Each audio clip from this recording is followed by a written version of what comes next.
പ്രായം എത്രയായാലും ഒന്ന് നടക്കാൻ ആഗ്രഹിക്കാത്തവർ ലോകത്തെവിടെയും ഉണ്ടാവില്ല. ലോകമെമ്പാടുമുള്ള ജനങ്ങളെ ഏതാണ്ട് ഒരേ രീതിയിൽ അലട്ടുന്ന പ്രശ്നമാണ് മുട്ടുതേയ്മാനം.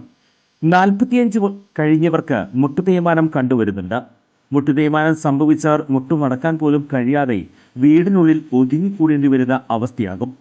അത്തരം രോഗികളുടെ ജീവിതം തന്നെ മാറുന്ന വിധത്തിൽ നൂതന സാങ്കേതിക വിദ്യ ഉപയോഗിച്ചുള്ള ശസ്ത്രക്രിയ പ്രചാരം നേടിക്കഴിഞ്ഞു. കൃത്രിമ മുട്ട് മാറ്റിവെക്കുന്നതിനായി സാങ്കേതിക വിദ്യ സ്വന്തം പരീക്ഷണാടിസ്ഥാനത്തിൽ കണ്ടെത്തുകയും അതിൽ വിജയം കാണുകയും ചെയ്ത വ്യക്തിയാണ് ഡോക്ടർ പ്രേംകുമാർ.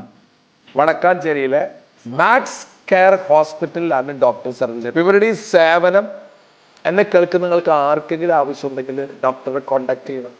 അങ്ങനെ നിങ്ങളുടെ ബുദ്ധിമുട്ടുകൾ മാറ്റട്ടെ. ഞാൻ എൻ്റെ ജീവിതത്തിൽ ഇത്രയും ചിന്തിക്കാറുള്ളൂ. ഞാൻ കാരണം ഒരു മനുഷ്യന്റെ ബുദ്ധിമുട്ടുകൾ മാറ്റാൻ പറ്റിയാൽ, എല്ലാ ബുദ്ധിമുട്ടും അവന്റെ മാറ്റാൻ നമുക്ക് പറ്റില്ല, ഒരു ബുദ്ധിമുട്ടെങ്കിലും മാറ്റാൻ രണ്ടെണ്ണം മാറ്റല്ലേ? രണ്ട് ബുദ്ധിമുട്ട് മാറ്റാം കേട്ടാ.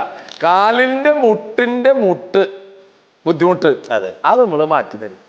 ചുരുക്കി പറഞ്ഞാൽ ഈ വടക്കാഞ്ചേരിക്കാരൻ ഡോക്ടർ പ്രേംകുമാറിന് മുന്നിൽ മുട്ടുമടക്കാത്തവർ ആരും ഉണ്ടാകില്ല.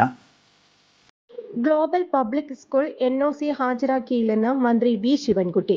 സ്കൂളിന് NOC ഇല്ലെന്നാണ് മനസ്സിലാക്കുന്നതെന്നും വിദ്യാഭ്യാസ വകുപ്പ് ഡയറക്ടർ ഇക്കാര്യം അറിയിച്ചുവെന്നും മന്ത്രി പറഞ്ഞു.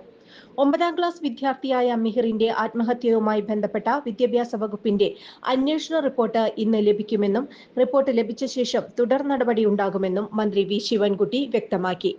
നേരത്തെ തൃപ്പൂണിത്തുറയിലെ വിദ്യാർത്ഥി മിഹിറിന്റെ മരണത്തിൽ ഗ്ലോബൽ പബ്ലിക് സ്കൂളിലെ വിദ്യാർത്ഥികളെ സ്കൂൾ അധികൃതർ ബ്ലാക്ക്മെയിൽ ചെയ്യുന്നതായി മിഹിറിന്റെ അമ്മ പറഞ്ഞു. സ്കൂളിന്റെ നിയമമനുസരിച്ച് ഡീബാർ ചെയ്യുമെന്ന് കുട്ടികളെ ബ്ലാക്ക്മെയിൽ ചെയ്യുന്നതായി മിഹിറിന്റെ അമ്മ ആരോപിച്ചു. മിഹിറിന്റെ മരണത്തെക്കുറിച്ച് മിണ്ടരുത് എന്നാണ് ഗ്ലോബൽ പബ്ലിക് സ്കൂൾ അധികൃതർ കുട്ടികളോട് പറഞ്ഞിരിക്കുന്നതെന്ന് മിഹിറിന്റെ അമ്മ പറഞ്ഞു. എന്നാൽ ഭയക്കാതെ മിഹിറുമായി ബന്ധപ്പെട്ട കാര്യങ്ങൾ തന്നോട് തുറന്നു പറയണമെന്ന് അമ്മ രചന ആവശ്യപ്പെട്ടു.